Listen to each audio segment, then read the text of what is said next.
بسم اللہ الرحمن الرحیم وبہ نستعین اما بعد۔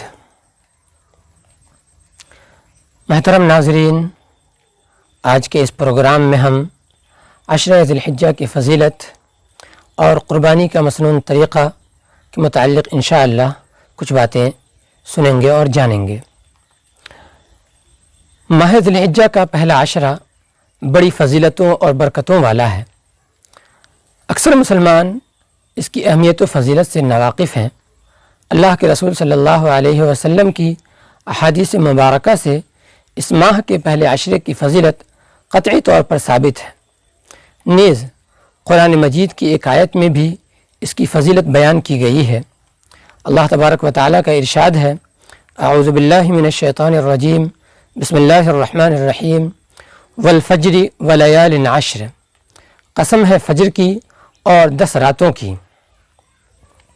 سورۃ الفجر میں اللہ تبارک و تعالیٰ نے 5 چیزوں کی قسم کھا کر یہ مضمون بیان فرمایا ہے کہ دنیا میں جو کچھ تم کر رہے ہو اس پر جزا و سزا ہونا لازمی و یقینی ہے۔ تمہارا رب تمہارے سب اعمال کی نگرانی کر رہا ہے۔ وہ 5 چیزیں جن کی یہاں قسم کھائی گئی ہے، ان میں پہلی چیز فجر ہے، اور دوسری چیز جس کی قسم کھائی گئی ہے وہ لیال عشر ہے، یعنی 10 راتیں۔ حضرت ابن عباس، قتادہ، مجاہد رحمۃ اللہ علیہ وغیرہ جیسے ائمہ تفسیر کے نزدیک ان 10 راتوں سے مراد ماہ ذی الحجہ کے ابتدائی 10 راتیں ہی ہیں، کیونکہ حدیث میں ان کی بڑی فضیلت آئی ہے۔ مفسرین کرام نے اس مرادی معنی کو اس کثرت سے بیان کیا ہے، اس سے محسوس ہوتا ہے کہ اس کی اصل اور اساس ضرور موجود ہے۔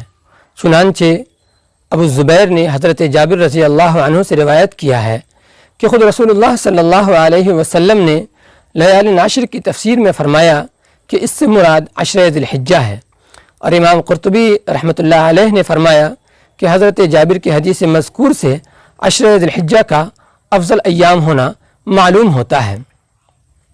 ایک حدیث میں جو کہ حضرت ابن عباس رضی اللہ عنہ سے مروی ہے، اللہ کے نبی صلی اللہ علیہ وسلم نے بھی ان ایام کی فضیلت بیان فرمائی ہے۔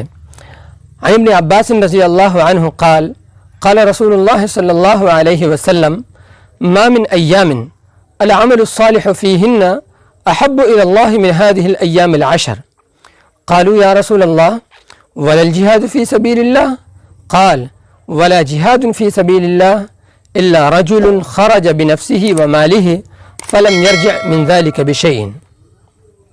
ترجمہ: حضرت عبداللہ بن عباس رضی اللہ عنہ سے روایت ہے کہ رسول اللہ صلی اللہ علیہ وسلم نے ارشاد فرمایا، ایسا کوئی دن نہیں جس میں نیک عمل کرنا اللہ کے نزدیک ان 10 دنوں یعنی ذی الحجہ کے پہلے عشرے سے زیادہ محبوب ہو۔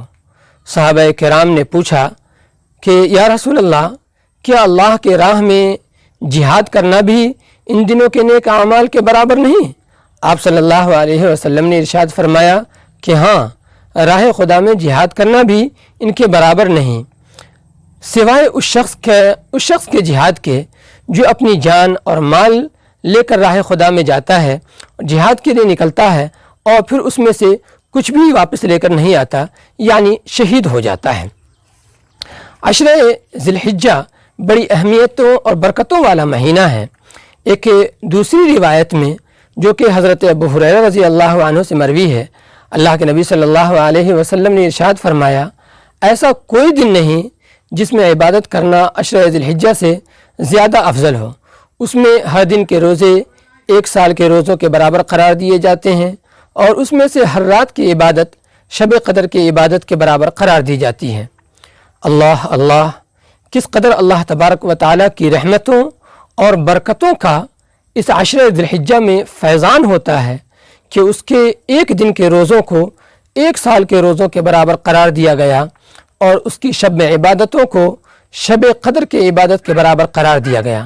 لیکن کس قدر افسوس کا مقام ہے کہ اکثر مسلمان ان فضیلتوں سے ناآشنا ہیں، اور عوام تو عوام، اچھے دیندار مسلمانوں اور رمضان المبارک کی راتوں اور شب قدر و شب برات میں عبادتوں کا اہتمام کرنے والوں میں بھی ان ایام میں عبادت کا اہتمام نظر نہیں آتا۔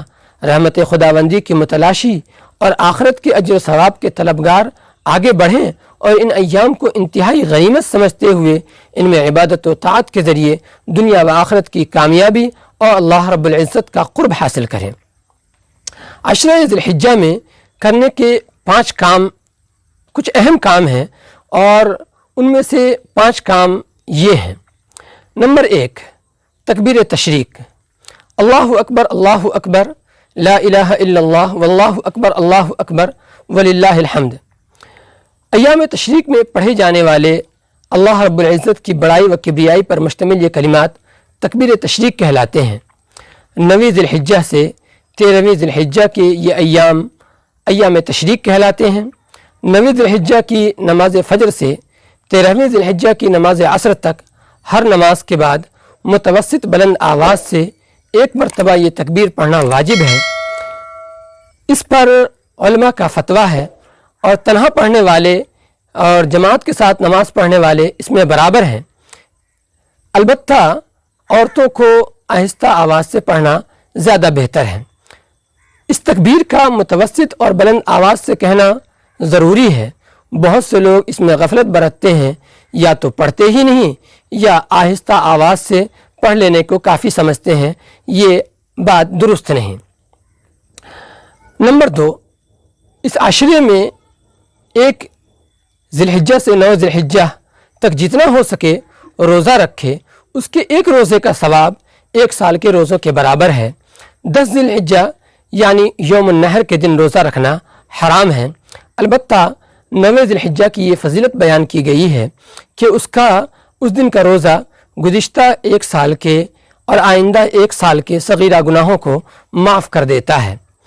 نمبر 3، ان راتوں میں، اس عشرے کی راتوں میں شب بیداری کا اہتمام کریں اور حسب استطاعت نوافل پڑھیں۔ اس کا ثواب شب قدر میں عبادت کے برابر ہے۔ نمبر 4، جو لوگ قربانی کا ارادہ رکھتے ہوں، ان ایام میں انہیں چاہیے کہ وہ اپنے ناخن اور بال نہ کاٹیں، اپنے ناخن اور بال نہ تراشیں، اس لیے کہ اللہ کے نبی صلی اللہ علیہ وسلم کی حدیث ہے کہ جو شخص بقرعید کا چاند دیکھے اور وہ قربانی کا ارادہ رکھتا ہو تو وہ قربانی کر لینے تک اپنے ناخن اور بال نہ کٹوائیں۔ لیکن یہاں پر ایک مسئلہ ذہن میں محفوظ رکھنا ضروری ہے کہ یہ مستحب اور پسندیدہ عمل ہے، لیکن یہ کوئی واجب اور ضروری نہیں ہے۔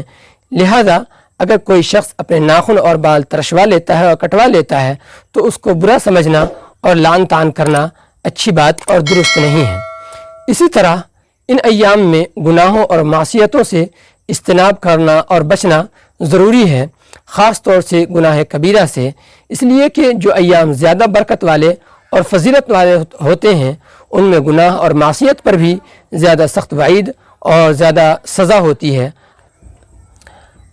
اب بات کرتے ہیں قربانی کے مسنون طریقے کی۔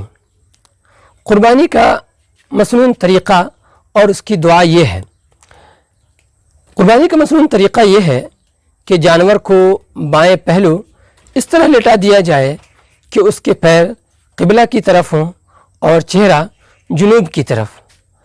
ذبح کرنے والے کا چہرہ قبلہ کی طرف ہو، اور اس کے بعد ذبح کرنے سے پہلے یہ آیت شریفہ پڑھے، انی وجہت وجہی للذی فطر السماوات والارض حنیفا وما انا من المشرکین ان صلاتی ونسکی ومحیای ومماتی للہ رب العالمین لا شریک لہ وبذلک امرت وانا اول المسلمین اللہم منک ولک۔ پھر جانور کے پہلو پر ذبح کرنے والا اپنا دایاں پیر رکھے اور جانور کے گلے کی ابھری ہوئی ہڈی یعنی ٹھڈی کے نیچے تیز دھاردار چھری رکھتے ہوئے تھوڑی بلند آواز سے بسم اللہ اللہ اکبر کہے اور ذبح کرے۔ گردن کی چاروں رگیں کٹ جائے تو اس سے زیادہ ذبح نہ کرے۔ ذبح کرنے کے بعد یہ دعا پڑھیں، اللہم تقبلہ من کما تقبلت من خلیلک ابراہیم وحبیبک محمد علیہ الصلاۃ والسلام۔ من کے بعد ان لوگوں کا نام لے جن کی طرف سے قربانی کرنا ہے۔ اپنے جانور کو خود اپنے ہاتھوں سے ذبح کرنا زیادہ بہتر ہے۔ ذبح کرنے کے لیے کسی عالم یا حافظ کا ہونا ضروری نہیں، لیکن مسنون طریقے کا علم ہونا ضروری ہے۔ اگر قربانی کی دوسری دعائیں نہ پڑھی، صرف بسم اللہ اللہ اکبر کہہ کر ذبح کیا اور جن کی طرف سے قربانی ہے دل میں ان کی نیت کر لی تو درست ہے۔ اگر بسم اللہ اللہ اکبر کہنا بھول گیا تب بھی قربانی درست ہوگی۔ اللہ تعالی ہم لوگوں کو ان ایام کی قدر کرنے کی توفیق عطا فرمائے اور زیادہ سے زیادہ طاعت و عبادت میں مشغول رہنے کی توفیق عطا فرمائے، اور بالخصوص عشرہ ذی الحجہ میں 9ویں تاریخ یعنی 9 ذی الحجہ کے روزے کا اہتمام کرنے کی توفیق عطا فرمائے تاکہ ہم زیادہ سے زیادہ اجر و ثواب حاصل کر سکیں۔ وآخر دعوانا ان الحمدللہ رب العالمین۔ السلام علیکم ناظرین، اگر آپ کو یہ چھوٹی سی کوشش پسند آئی ہو تو چینل کو شیئر، لائک اور سبسکرائب ضرور کریں۔